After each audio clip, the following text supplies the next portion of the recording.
ค่อยซื่อตาหวานค่อยเป็นคนหูหนวกมาตั้งแต่เกิดค่อยมีครอบครัวที่อบอุ่นมีหมู่และเรียกงานที่ค่อยมัก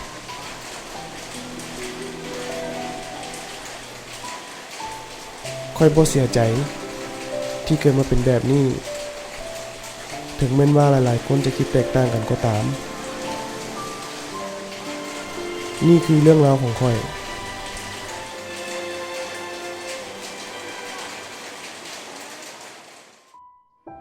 ซื้อเนาคำอันนามสกุลเพชรโสภาอายุวัน51 ปีอยู่บ้านสีดำดวนเมืองจันทบุรีชื่อสายแก้วเพชรโสภาเนาะเป็นพนักงานอยู่ลาวโทรคม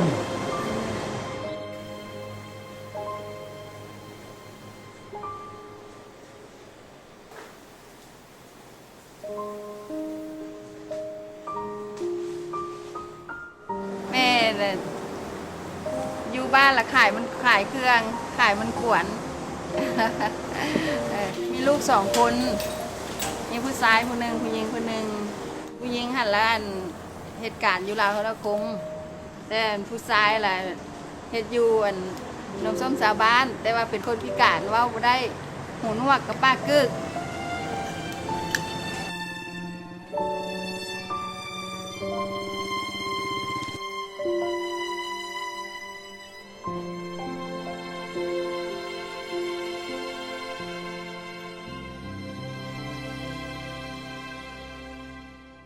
เกิดมาแล้วเพิ่นเว้าบ่ได้ก็เสียใจเด้แต่ว่าอันก็พยายามทำใจไปเรื่อยๆหั่นแหละย้อนว่าฮู้แล้วว่าลูกตัวเองปากบ่ได้นะก็รู้จักเสียใดแล้วก็ทำใจมาเรื่อยๆแล้วก็ให้เพิ่นเข้าโรงเรียนหลังจากเพิ่นได้อายุได้5 ปีแล้วก็ให้เข้าโรงเรียนมันมีโรงเรียนฟื้นฟูคนพิการข้าเจ้าแนะนำให้เอาไปเข้าอยู่หั่นแล้วเข้าจนจบเข้าไปเรื่อยๆจนว่าจบม.3 หลังจากนั้นละกาเป็นก็มาเฮ็ดเวียกอยู่ฟื้นฟูคนพิการเช้าเวียกให้เฮ็ดแล้วเพิ่นก็ไปเฮ็ดอยู่นมส้มสาวบ้านจนเท่าเดียวนี่แหละเท่าเดียวนี่แหละ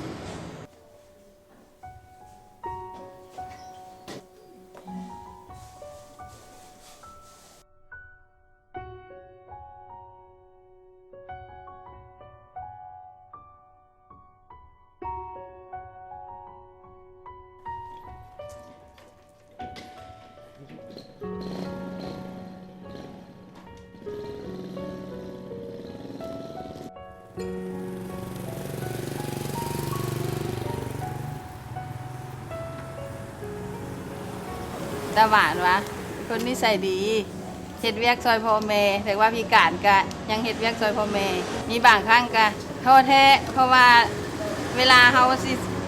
ใส่เราหรือเวลาสิอันเฮ็ดหยังกับเราหั่นล่ะเว้ากับเราน่ะบางเทื่อเราบ่เข้าใจกับเฮาก็ท้อแท้น้อยนึงบางเทื่อก็เสียใจเลยเพราะว่าลูกมันเว้าบ่ได้เด้ก็เสียใจก็แล้วก็เคยคือจักพาเพิ่นไปปวดแหละแต่ว่าอันไปอยู่ห้องหมอมาหูสุดท่านหมอเพิ่นว่ามันปวดบ่ได้อันนี้ธรรมชาติของเพิ่นเองนะก็เลยอยากอธิษฐานให้ลูกให้ลูกเว้าได้เพราะว่ามีลูกชายคนเดียวจะให้เพิ่นเว้าได้แต่ว่าจักแม่นใดกรรมของเพิ่นว่าคือใดอนาคตว่าอยากให้เพิ่นเป็นลูกที่ดีของแม่ก็พอละก็ให้เพิ่นเฮ็ดเวียกไปเรื่อยๆนี่แล้วก็พอใจแล้วเพิ่นหาเงินเลี้ยงตัวเองพอให้เป็นภาระของพ่อของแม่ก็ดีใจละอยากให้แต่งให้มีลูกแล้วก็มีเมียแบบว่าอยู่ครอบครัวเราเลยเว้าง่ายๆภาษาบ้านเฮาเนาะสมมุติว่าแม่เพิ่นบุญไปแล้วก็ให้มีคนเบิ่งมีลูกมีเมียเบิ่งนะในอนาคตข้างหน้าอยากให้เพิ่นมี มีครอบมีครัวมีลูกไว้เบิ่ง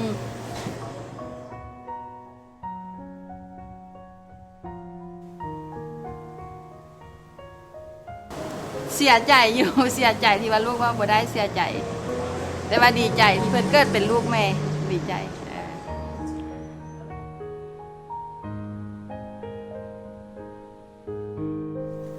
สบายดี ข้าพเจ้าชื่อบุญเติมจันตริวงศ์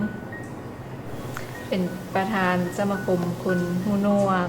เนาะผ่านมาแม่นพวกเขาแม่นเป็นหน่วยงานหนึ่งของสมาคมคนพิการแห่งชาติปัจจุบันนี้พวกเขาได้สร้างตั้งเป็นสมาคม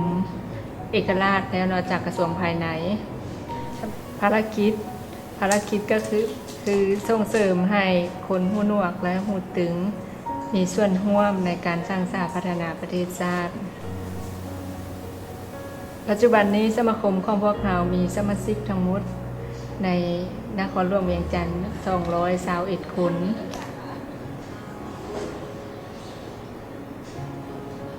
แล้วก็พนักงาน6 คนในนั้นมีอาสาสมัครจากประเทศออสเตรเลีย1 คนเข้ามาช่วยในแผนงานต่างๆของสมาคมของพวกเขาสำหรับสมาคมของพวกเขาปัจจุบันนี้แม่น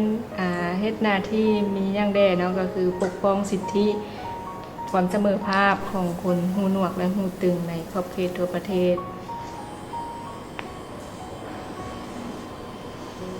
ส่งเสริมให้ข้าเจ้าได้นำใช้ภาษามือเข้าในการสื่อสาร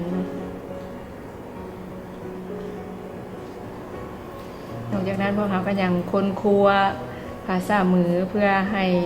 คนหูหนวกได้สามารถนำใช้ภาษามือ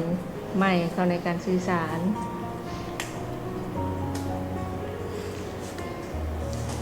ยกระดับบทบาทของคนหูหนวกให้สูงขึ้นอยู่ในสังคมนอกจากนั้นพวกเราก็ยังได้สร้างพื้นคู่มือให้ภาษามือให้แก่สมาชิกและก็สังคมทั่วไปที่สนใจอยากเรียนรู้ภาษามือนั้นนอกจากที่พวกเราเล่ามานี้แล้วก็ยังมีการส่งเสริมทางด้านเรียกงานอาชีพให้แก่คนหูหนวกให้แก่ผู้ที่มีความสามารถและเหมาะสมในหน้าที่นั้นๆเนาะให้ข้าเจ้าได้มีเวียกเฮ็ดงานทำสวัสดีข้าพเจ้าชื่อรัตนาเนาะรับผิดชอบโครงการฝึกอบรมภาษามือลาวและวัฒนธรรมคนหูหนวกโครงการของพวกเขาแม่นถูกจัดตั้งปฏิบัติอยู่5 แขวงคือ1หลวงพระบางเชียงขวางอุดมไซจำปาสักและนครหลวงเวียงจันทร์เป้าหมายหลักๆของโครงการนะคือพนักงานภาครัฐสมาชิกคนหูหนวกครอบครัวและชุมชนของข้าเจ้า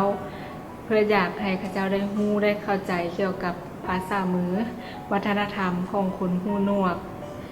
เพราะว่าผ่านมาก็คือปัจจุบันนี้คนจำนวนหลายก็คิดว่าคนหูหนวกหรือว่าคนที่มีความบกพร่องทางการได้ยินนี้จะ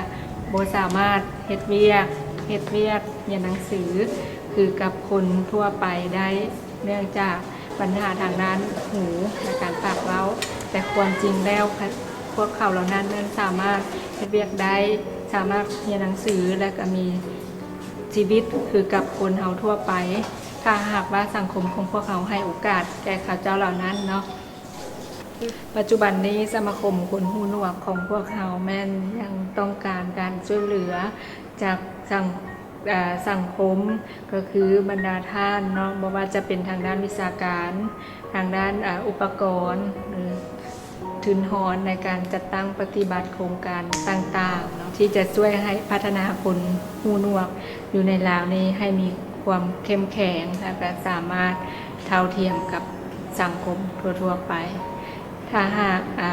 พวกท่านมีจุดประสงค์ที่อยากช่วยเหลือหรือสนับสนุนในด้านใดก็แล้วแต่เนาะขอเชิญพวกท่านเข้ามาพัวพันแล้วก็ปรึกษาหารือกับพวกเราได้เนาะขอขอบใจ